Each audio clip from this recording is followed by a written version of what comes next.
Hey dudes, welcome to Splat from the Past, the only 80s themed horror and sci-fi show where things can get totally radical. Now today, I will be welcoming a very talented screenwriter. His name is Tom Benedek. He wrote the 1985 very poignant, very entertaining, very classic sci-fi movie, Cocoon. The classic movie where all the old people get put under that spell from the aliens to never age, never die, and just live forever. I'm having him on the show today to talk about that movie. It's celebrating its 35th anniversary, and he also wrote the new Adventures of Pinocchio, or the Adventures of Pinocchio, I should say, and Zeus and Roxanne. And it's going to be an honor to talk to him today. So, here is my interview with Tom Benedek.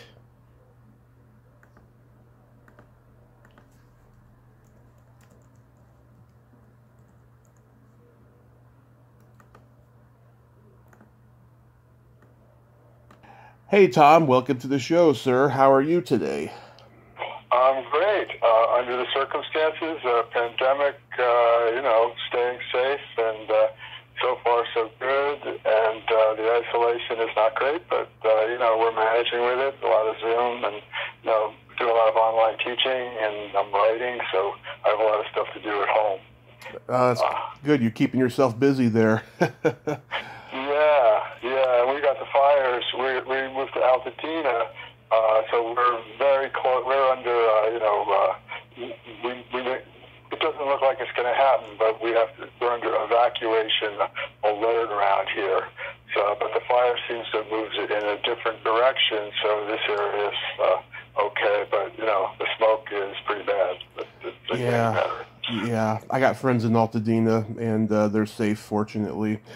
We have fires over in Chico, and I live in Redding, which is about 25 minutes away, and fortunately, we're okay. So that's. And how's the air up there? It's pretty same. You have the same kind of issues we have around here, I guess, all of California. We did for a couple of weeks. It's starting to die down a little bit, but not too much. But it's starting to. But this is such a great honor. Thank you for taking the time today. Oh, you're welcome. Happy to be here. Thanks for asking. I always like to share and talk about the work a little bit. Yeah. So going back in time, did you gravitate toward writing early on in your childhood?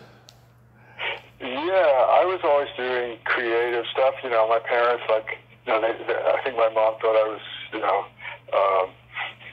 had challenges or something, so she pushed me toward, I wasn't that much into sports, and, I like to read, and I was always scribbling stuff, so she pushed me to do art classes, so I did a lot of art classes when I was a kid, and in high school I did creative writing, and I got something published in the school newspaper when I first tried to do stuff do some writing for that in high school, and so then I ended up being in journalism there in high school, and I was eventually one of the editor-in-chief of the school newspaper. So I was writing it. Eventually, I was writing editorials. I guess that was the last editorial I ever wrote was when I was a senior in high school. But I was writing, and I was taking a playwriting course in high school. I was going into the city, the new school, and trying to write a play. Mm-hmm. And so I always had my hand in with creative writing back then. But not. I was just messing around with it in different ways. Yeah. Did you go to the movies growing up? Yeah, I was really, my family, every Friday night we go to the movies. My parents, really liked movies, but I was really more into it. I would go Saturday afternoons, on my own, and get, beg my friends to go with me, and always try and go, and so I was really, really into movies as a kid, and we had a neighbor who was a filmmaker, was a producer. And, his dad had been the head of he was a theater guy, and he was eventually the head of Paramount. But so I knew, you know, he was just a friend, and he wasn't really, you know, so we were on the set with his movies, and we were always sort of keeping track of what he was doing with his movies. So that really got me more excited that I got to see a little bit of the inside stuff of how movies were made with him. Oh yeah, that's cool. Did you have any favorites? Favorite movies? Yeah. Well, you know, starting out, you know, I used to love, you know, Dean Martin and Jerry Lewis. I mean, you know, love them. And loved, you know, Warner Brothers cartoons. You know, Bugs Bunny and Yosemite Sam, and you know, all the Bugs Bunny family characters. And I love Disney stuff too, but you know, really into that. And you know, there used to be these Saturday matinees where they would have like 20 cartoons, and then they'd have a movie. And so I used to do that. And you know, there was this used to watch movies on TV back then. There was this thing, The $1 Million Movie. This dates me, but you know, so they'd have a movie on. It would be on for a week, and they'd play it every day at a different time. You know, and so I watched those. You know, and like Yankee Doodle Dandy with James Cagney was like one that I really loved. And King Kong, the original King Kong. Yeah. My favorite movie back then. I just really liked that a lot. And you know, the first movie I ever saw in a theater was the Bridge Over the River Kwai. You know, the Lee movie. And that movie has always stuck with me in so many ways. I've always really loved that movie. And when I got older, I gravitated to Stanley Kubrick. I loved, you know, Dr. Strangelove, and I loved Casablanca, and I loved film noir. I loved, you know, The Big Sleep, and you know, those kind of movies too. And westerns, you know, I remember I wanted to see She Wore a Yellow Ribbon, and it was playing at the local theater. Yeah. My friend refused to go, and I agreed to. At that time, it was like something I agreed to buy his ticket for him if he would go to the movie. So I did that. So I got to see that movie that day, which I really wanted to see. It was a great movie. Oh yeah. Great Western. Oh yeah, it's a great movie.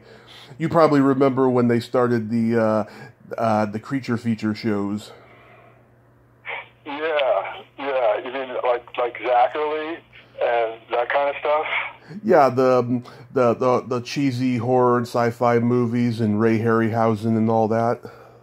Yeah, I do, and you know, I saw The Blob when it was, you know, the original Blob, The Blob in the theater, and I loved that. And you know, they were doing like this thing. There was this movie with Vincent Price called The Tingler. Yes. And you know, they were experimenting with you know, ways to get people to go to the theaters because they were, you know, TV had gotten so huge. So, you know, they had like smell-o-vision, and with the Tingler, they put this little electronic device on each of the seats. So when the Tingler was on the screen, you'd feel a jolt.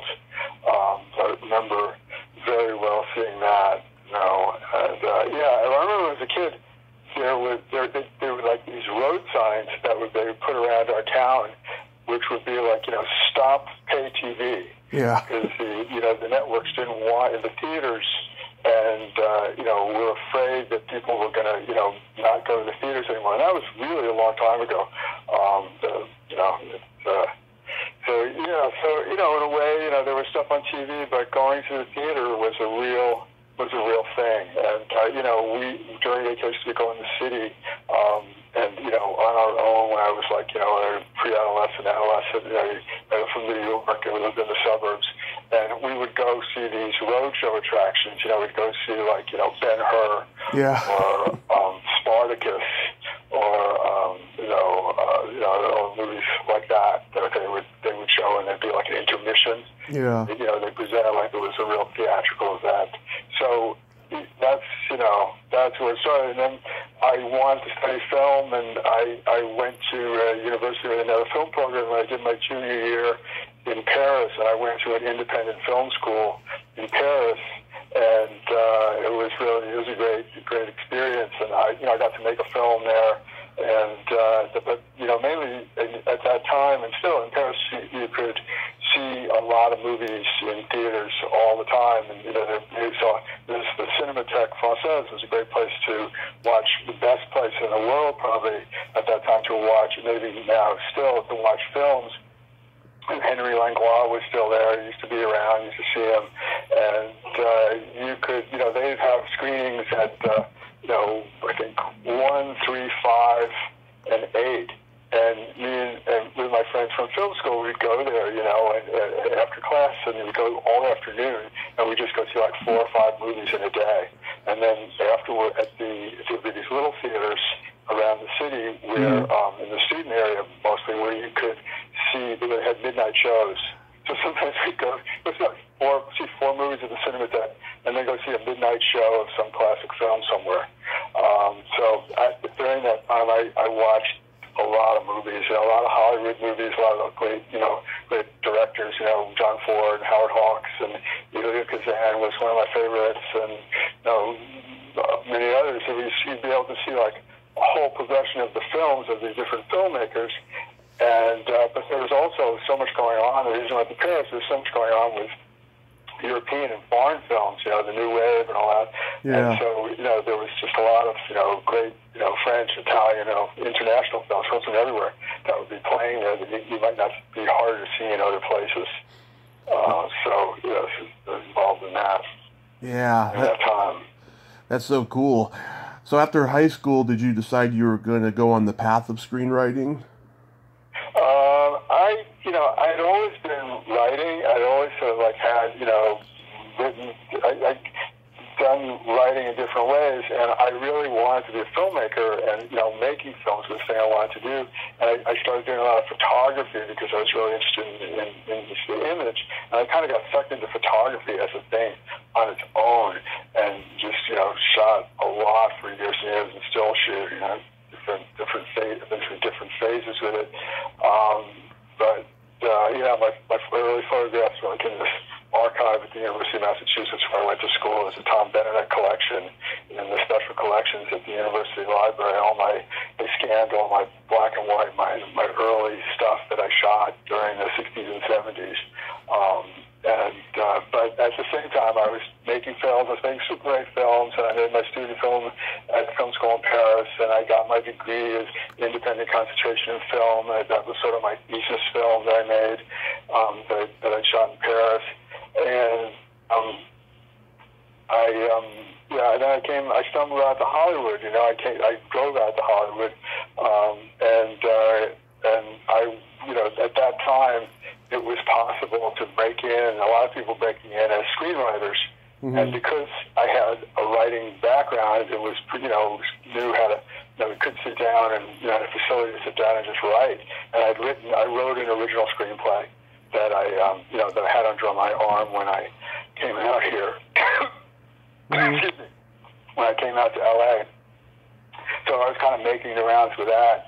And I just kept writing screenplays, because that seemed to be the way to break in. That's where a lot of people were breaking in at that time. So, and eventually, 10 scripts later, I found, I got some work along the way. I had some, sort of independent or not small assignments that I did for people. I made an educational film for somebody, and that went to a festival, actually won an award. And but I was writing scripts and trying to break in as a screenwriter, and then hopefully trying to segue into being making those films myself.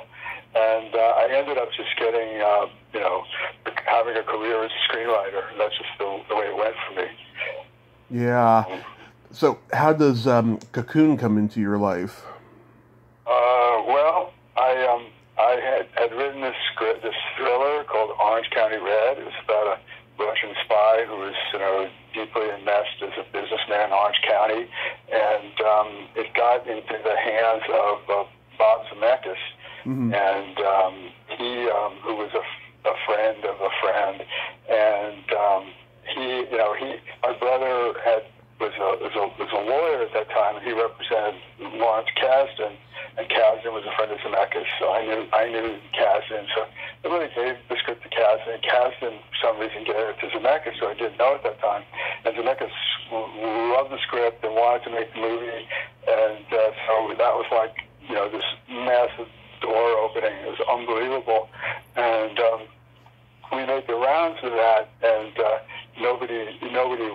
do it. It was just like, he had at that time, Bob, he had done I Want to Hold Your Hand and Used Cars. Yep. And then Spielberg had directed 1941.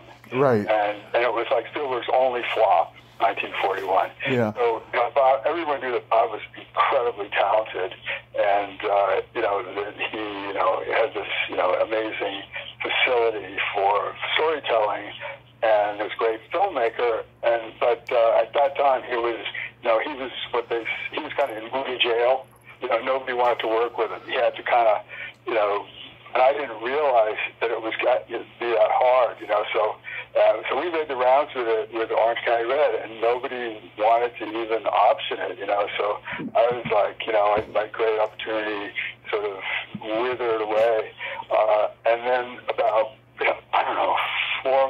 6 months later, Bob called me out of the blue, and he said, I have this project that I'm attached to as director at Fox. So would you be interested in taking a look at it, maybe working on it? And I was like, well, yeah, of course. And that was Cocoon, and Cocoon was an unpublished novel, and they had a draft that had been adapted by another writer, Roscoe Pallenberg, who's a wonderful writer, and he'd worked with John Foreman a lot, and but the script was really, and it was Zanuck and Brown, who were these giants. They produced Jaws, and The Sting were the producers. It was like, it was like a real, gold-plated thing where the project was situated.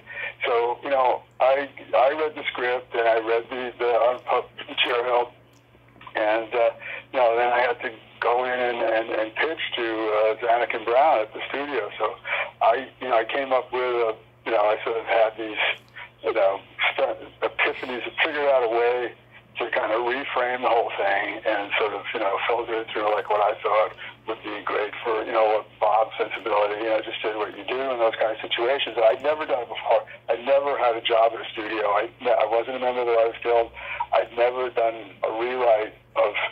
I'd never done an adaptation. I'd never done a rewrite of anyone else. I'd only just written my 10 original scripts that nobody had bought. And but I went in there and pitched, and they liked. I just reconceptualized it in this way. E.T. had just come out, and I just sort of filtered it through what my own sensibility and what I was getting from Bob about it, and so I pitched to them, and they hired me. It was like really, it was great. I was like, big amazing thing, and it was terrifying. I mean, going over to Fox and going into this, they put us in this room, to sort of waiting room before the meeting, and Bob and I were in there, and they were like these they made like 30 films or something by then. Yeah. So there was like either a one sheet or there was a poster or some kind of thing for every film they'd ever done on that or in that room. So you're looking at like this giant career these people are having, and I'm like, this guy from out of town, it's just like whatever. But so I kind of, I don't know, I just went in there and I had what I had, and they liked it, so they hired me. So that's how that was my big start, so to speak. It was vibrant experience, and then we went through it with the studio on the project. They did a draft, and the producers really liked it. They were very enthusiastic about it. They wanted to do it, and the studio greenlit the movie, which was amazing. But then Bob got this other job, or he had this other job that he had started before, I guess, and then he went off to shoot it. That was Romancing the Stone. Right. And he had all these issues with the studio and with the producer or something about that movie. They didn't really, they thought it was going to be, they thought he was doing a terrible job, from what I can tell. and he got really upset with them. And it was a real shaky experience, which is crazy because if you look at Romancing the Stone and you just sort of imagine, okay, let's look at any individual set of, cuts from it. Let's cut out a couple pieces and just look at it in parts. If you're looking at it as studio executives looking at the dailies from that movie, it's got so much more going on than most movies. It's really, it's great. So, but anyway, there was this parting of the ways, and they kind of punished him by firing him from Cocoon, which they said they intended to make, but they were kind of like shaking up the whole thing. Who knows? Yeah. But anyway, so we were kind of like adrift with the movie for a while and trying to get a director for it. Finally I suggested, I'd seen Splash, and I suggested Ron Howard to the producers, and it turned out he had read the script before and he liked the script, so he came in and he miraculously agreed to do the movie. So that was kind of how that happened. It's crazy how things work out, huh? Yeah, and at that time, it was like directors it was like now it's much more like directors sort of cast for their specialty. Yeah. They won't like, well, a director who only does thrillers can go and say, if he has a lot of power, he can put together, like, I have to do this love story, I have to do this, this other kind of movie than what I usually do. And you see that in the careers of Hollywood directors, they do all kinds of different movies. But, at that time, today, it's not that way. It's really much more strictly about specialists and directors being, hired because they can do a certain kind of movie if the studio actually is controlling it, which they don't as much as they used to. But we went through this list of, like, the most unlikely director. It was just like, well, you have a movie you want to do, you go to the top 10 directors in Hollywood. So, they went to, like, Richard Attenborough, who had done Gandhi, and they went to, George Cosmatos, who had done Rambo, and they were hot. Those guys were getting every project in town. Everybody wanted to work with them. But it was kind of crazy. They just went to these people who were completely wrong. They weren't ideal for the movie. They wouldn't have been able to do, and Ron was not on their list, apparently, but he was really the ideal director for it. So we were very, very fortunate that Ron embraced the project. Yeah. To me, this movie has always been a commentary on fear of aging and fear of dying. Is that what the movie is to you? I think it's about. Well, I think that aging is is kind of a state of mind. Yeah. And the idea that it's not a cosmetic thing. It's really aging is it's how you feel, and it's a meditation on kind of the fear of what is death, and is there a transcendent state that we all end up in, and I think in some ways that's what the movie is. It's kind of, I don't think it's just saying one thing, but it's this idea that there is this, that it is possible to gracefully go into this transcendent state, and that we don't know that we change form, but we don't go anywhere. We're still somewhere. Yeah. But I think I wasn't really thinking in that. I think when I was writing it, I was thinking about the characters, and I was thinking about, and I was trying to make the pool and the pods be this element of personal transformation, and that the transformation would just, be something that would, enrich them, Yeah. It was like a theme that was going on back then. I remember Steven Spielberg directed a segment of the Twilight Zone movie where old people were playing kick the can and they got turned back into children. Yeah. Yeah, we watched. We Kick the Can was something that was something that I watched and we talked about a lot because it was sort of like there weren't that many touchstones for movies that were about that were mainstream movies that were about older people. There just weren't that many of them. There still aren't. There are more because of the independent realm, but the studios don't really roll the dice on those movies. They do, every couple of years there'll be one that will be out there, and they work, but they have to be good. They don't work. Yeah. Were you ever on set for the movie? Yeah, a little bit. I was around, really didn't want the writer around, but I was, I got to meet the actors and got to hang out a little bit. Yeah. Did you have everything that you wrote in the script end up on screen? Yeah, and they added some stuff, and the actors improvised a little bit, but with Ron.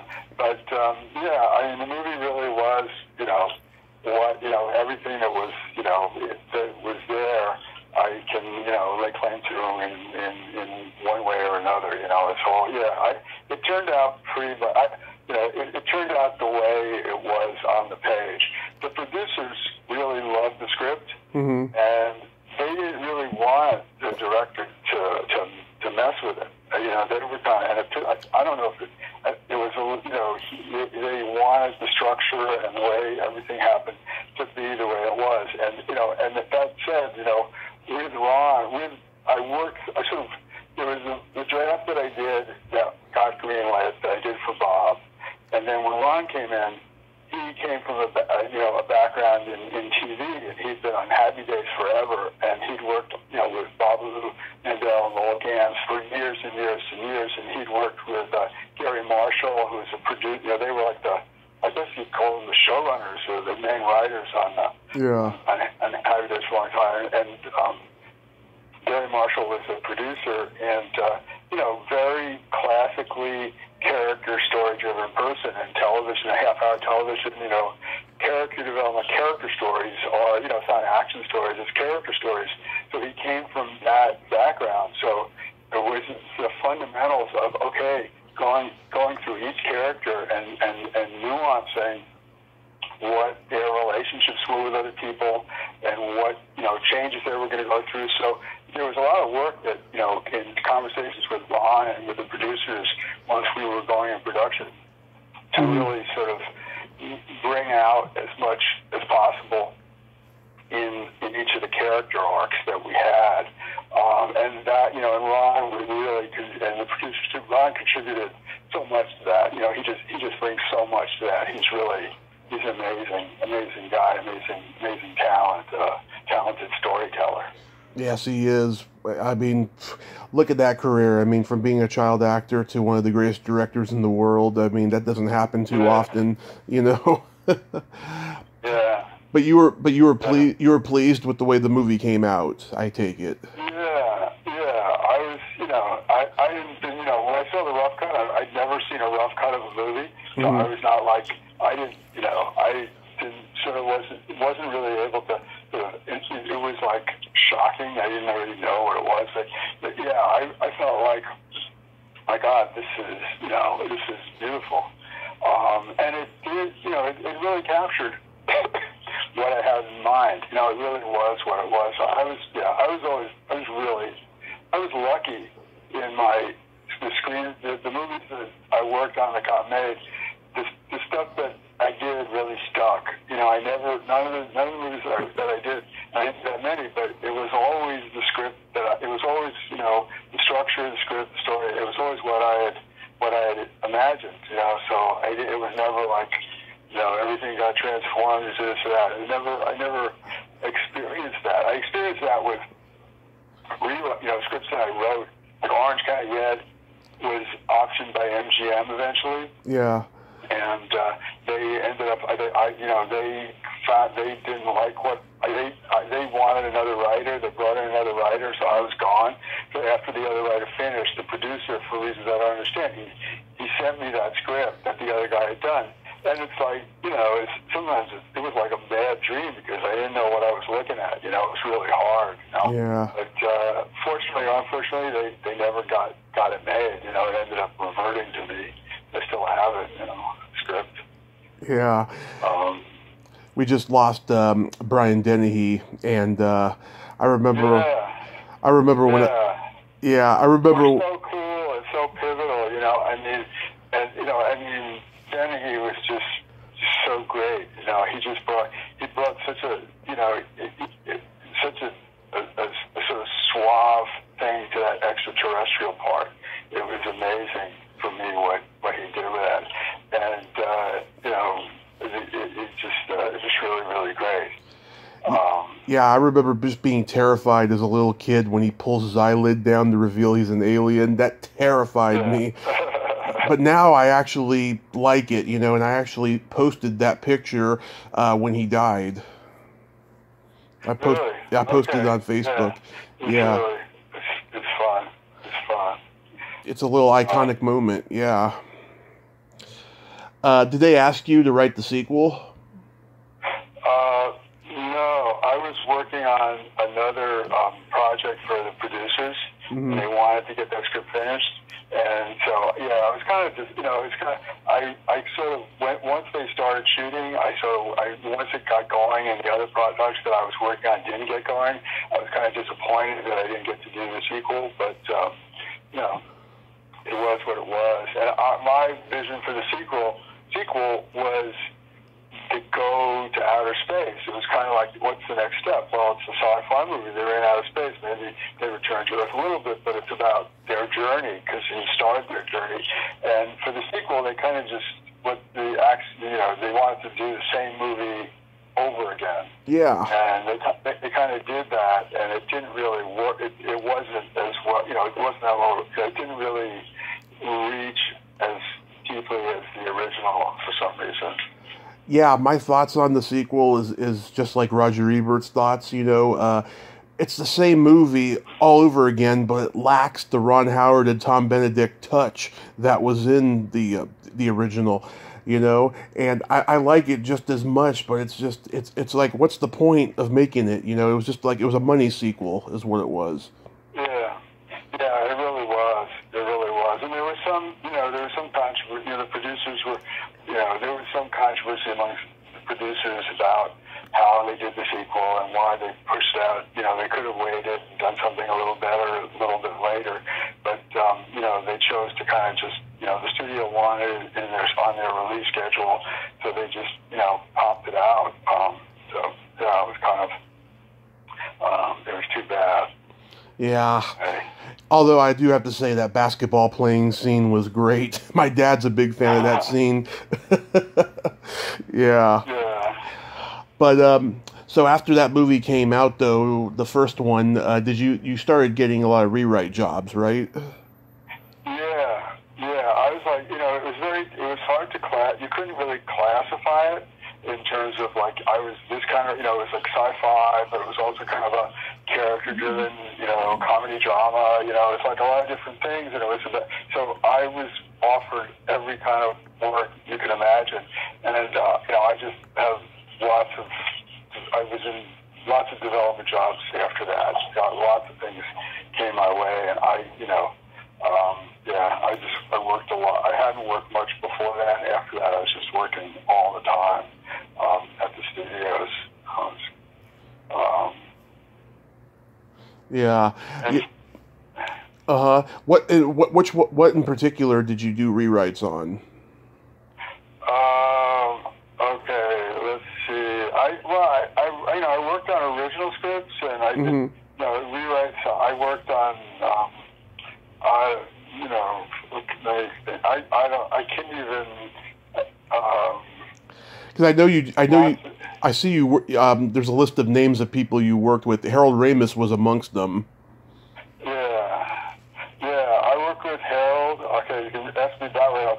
Yes, Harold Ramis. Harold was a friend. I worked in an office that was I was working with a producer who was working on another project. So I got to know him and his associates really, really well. Became friends, and he had a project that he was in development on with Ray Stark, who was a big producer. It was called, it was for Michael J. Fox, and it was about it's called my version is called Red Rooster. It was about an American guy who goes to the Soviet Union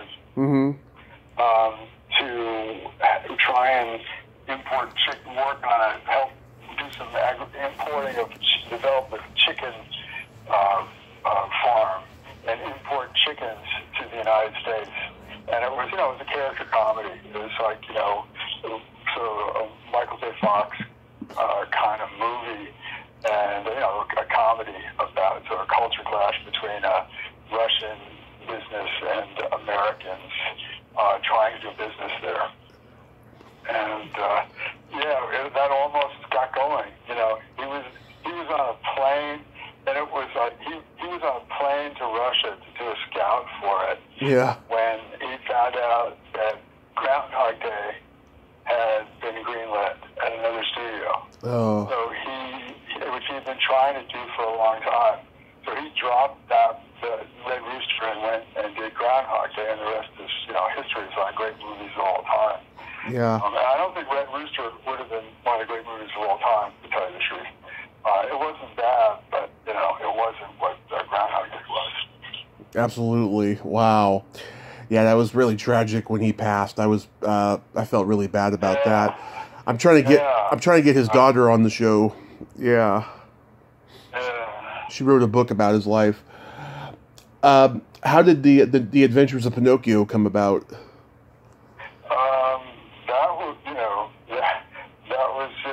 That was a rewrite, obviously a rewrite. That was a project that these producers wanted to do this movie, and they had a draft, and they had a director who was in London, and so I went to London and met with him and worked on that rewrite for a few months with him, and it was there was no I don't know what kind of the story of it was they got the creature shop to do Pinocchio. Got to spend some time at the Jim Henson's at that time a great special effects company in London. I think it's still in existence. The creature shop. So they were creating the Pinocchio, and and that was another situation where they had a draft, and it was kind of misshapen. And I went back. I read the draft, and what I thought was the best thing to do was kind of go back and try to be closer to the book. So I tried to make it as sort of follow the book as best I can, and really tell that story. And that was my approach to it. And I think that it turned out pretty well. So I was happy with that movie, I gotta say. Yeah, Steve Barron actually has a really good visual sense, I think. Steve Barron is great. Steve Barron is great. He did, he brought an extra something to it, which I really, he really did a wonderful job with it. He's a really good filmmaker.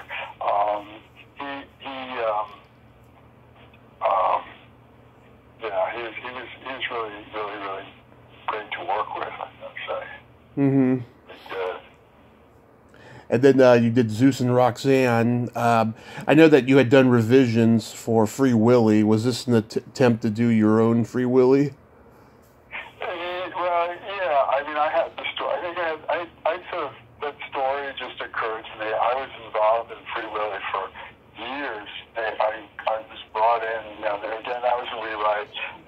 And it was an original script that had been rewritten twice by different teams, and then I was brought in, and I did a draft, and I went on all these, and that was it was greenlit by the studio, and we went and they tried to find a place to. They took me on all these trips to look for look at orcas in different theme parks and zoos, places where they could shoot it,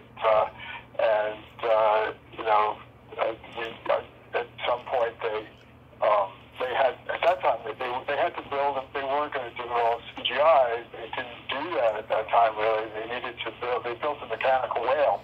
Mm-hmm. So they had to kind of stop production. And, the pre-production was very long while the mechanical whale was being built. And the director, they brought in a director, and he wanted to go in a different direction. So I was let go, and he brought another writer in, and they worked on it for a long time. And, I was like, man, I got this green lit, and now they're letting me go. I couldn't believe it. And then, 6 months later, I get this call, and the studio had fired that director, or, there'd been a parting of the ways for some reason. And they brought in a new director, and the director who they brought in had read all the scripts they had and decided that my script was the one that he wanted to shoot. So he brought me back in, and I worked on that for another bunch of months with him. Mm-hmm. And it was coincidental that Steve Guttenberg got cast like in Cocoon. Yeah. Well, no, he was in Zeus and Roxanne. Yeah. Yeah, that was like, I think, there was some goodwill. Simon Windsor was the guy who directed Free Willy. Right. And he's the guy who, brought me in. Yeah, Zeus and Roxanne, it was something that I wrote, I was looking at dolphins on the internet, and my dog was sitting there, and he was looking at them with me, Yeah. And I just had this moment, so I just wrote the script, and it was sort of, the artwork, one of the producers of Free Willy was complaining. They said, well, they ripped off our artwork for Zeus and Roxanne. And that, of course, the screenwriter has nothing to do with the artwork for one reason or another. But, I had worked with sea mammals in Cocoon. There were dolphins in Cocoon. And, and then worked with this movie with this orca, Free Willy, and so doing a movie with dolphins, it seemed like something which I just gravitated to. I had a good time writing it, and it was kind of in the same genre. But when we on that movie, I went down to the set and to the production. They shot in the Bahamas, and the dolphins that were that had been used in Cocoon were the same dolphins that they used in Zeus and Roxanne. It was like they were, they was from the same, group that was working. They had these dolphins that lived in like a cove, and they could go out into the ocean, but they always came back to that cove. Yeah. So, we got to swim with those dolphins. So I went in the water, and this dolphin just zoomed over to me, and it was a dolphin that had worked on Cocoon, and it was working in Zeus and Roxanne, which is, was kind of amazing. I'm actually, I had a story that I worked on for a while back. I've been playing with it again, which has to do with sea mammals again. So beware, I'm back there with that stuff, Yeah. So, how long have you been teaching for? I've been teaching for since 15 years plus. Mm-hmm. I was still very active, and I started teaching a little bit at UCLA Extension, and then I started, teaching at a few other places. I taught at USC for a while, and I've been taught at University of Michigan for a long time. And now I'm teaching online at the University of Massachusetts. I have a couple of classes every year, and I also teach privately. I have private students all over the world. Mm-hmm. Yeah. Do you get satisfaction teaching that you don't from actual screenwriting?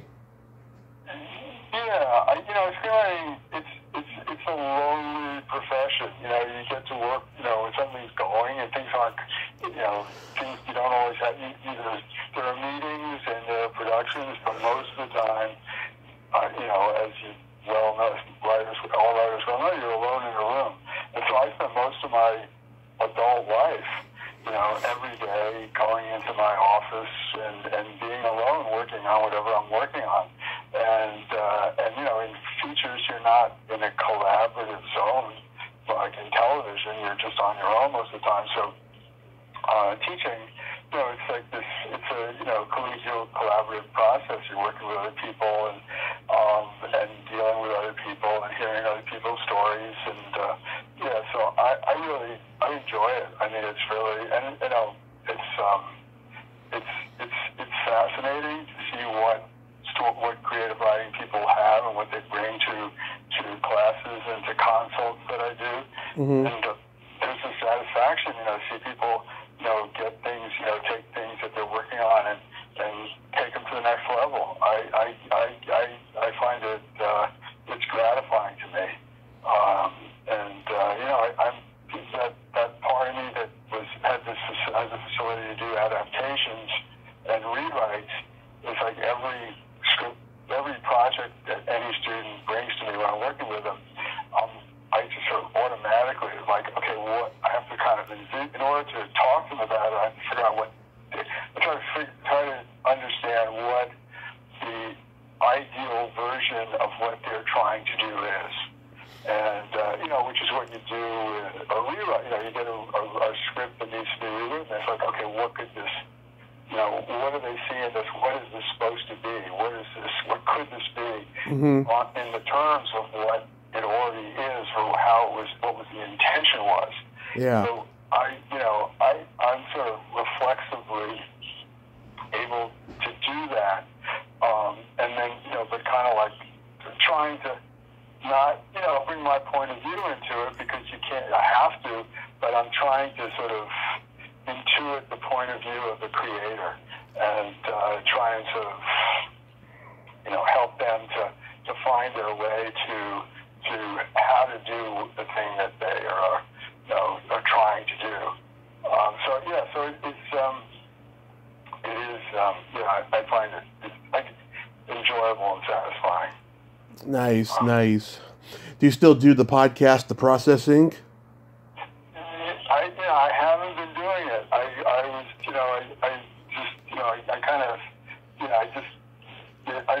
I've considered starting again. Mm-hmm. And I've sort of been trying to figure out, well, okay, I want to do that, but I'd almost rather do something that's more, going more to the margins of things than rather just being about that. But stay tuned. I may go back and start doing it again. Have you listened to this? I did. Yeah, it was pretty interesting. I'm a big, podcast guy, obviously. It's not for everybody. Some people don't want to do podcasts and all that stuff, but I think everybody should. I think everybody should take advantage of the opportunity to have a voice in this day and age. Yeah, it's great that you're doing this. It's really great. Yeah, I'm just very blessed and very lucky with all the amazing people I've gotten to talk to. Do you have anything upcoming that you want to promote? What do I want to promote? Well, I have an original script that I wrote called The Woven that I'm now trying to get people to find a producer for and do something with it. I finished it right before everybody went home for the pandemic, and it sort of, it sort of took me out of the game with what to do with it. But I was really grateful that I finished it before, because it's weird. I've been working on it for years, and I started doing it. I wanted to write something that I could make myself, and it ended up getting much more involved. I ended up laying in more special effects than I thought I was going to. So it's more like it could be done low. It could be done low budget, but it's a little more complicated movie than some kind of DIY movie at this point. Mm-hmm. But it's about a app that causes an epidemic. So the subject matter is weirdly timely. Yeah. And at first, it's like, wow, this is so creepy. This is about how did, I was writing about, some kind of pandemic caused by an app, and now we actually have one. I never could imagine that was happening. So it's sort of like, unspeakable, in a way. But some of the story itself is really, it's not about the epidemic. It's about these people who created the app, whose daughter has the affliction that it causes, and they're trying to find a cure. And they find this cure, and it's sort of like the cure is kind of like this, has these powers that they don't really understand. It has this kind of other thing. So the ideas that are going through it have to do with, first of all, these kids love this app, so they're really tempted to use the app. So if they use the app, it'll kill them. And that's sort of, at this point, it's sort of like, wow, that's a lot like what's going on with COVID. That people can't, stay home, or they don't, they're not able to deal with this, and they just go out and, they get into this, they're tempted by being in the world and having a real life, and so and that ends up being toxic. So there's kind of this echo of it in my script, and the other thing is it's like the script ends up being this kind of battle for this thing which supposedly could be a cure for the people who've been afflicted by the app. So again, where everybody is thinking about vaccinations, and whether the sort of morality of is the vaccination any good? If I take the vaccination, is it really ready? Are people rushing it out? So all this stuff is going on right now in the real world, and I was like writing about this stuff before. So now things have kind of settled down a little bit. So I feel like I understand better how the script relates to what's going on in the world, and trying to sort of talk to people about it in that way. So I have that script, and I'm working on another script that I've been working on before, and just doing a lot of teaching and doing some photography, working on some photography projects, and and that's about it. How about you? What are you up to? I'm just doing my podcast constantly. I had all these plans for this year that are not coming to fruition because of COVID, and hopefully next year they will and stuff. I wrote a script that I wanted to get made. I wanted to film a pilot for my own horror hosting show. I attempted to do that last year and it fell through. But I want to do those things when this whole thing gets under control. But until then, I'm just constantly podcasting, doing interviews with great people such as yourself. Well, that's a great thing to be able to do, and it's great that you can just continue and do that during this time with all these restrictions in place. Absolutely. Well, Tom, I hope those projects come to fruition for you, and I want to thank you so much for coming on today. All right. Well, thanks for having me. This has been fun. Thank you, sir. My pleasure. Stay safe and have a great day. You too. Okay, bye-bye. Well, there you have it. Tom Benedek. Ain't he a cool dude? What a nice guy, great stories. What a nice little journey, huh? Wow. Check out Cocoon. It is such a great movie. It's a classic. If you haven't seen it, go see it. Go watch it. If you like this video, everyone, please subscribe to my YouTube channel. Add me as a friend on Facebook. Join my Tommy Kovac comedian page on Facebook. Follow me on Twitter and Instagram and all that fun stuff. Well, that's all the time we have this week on Splat from the Past. Until next time, this is Tommy Throwback Kovac saying, there's no shame in living in the past, because the present sucks. Later, dudes.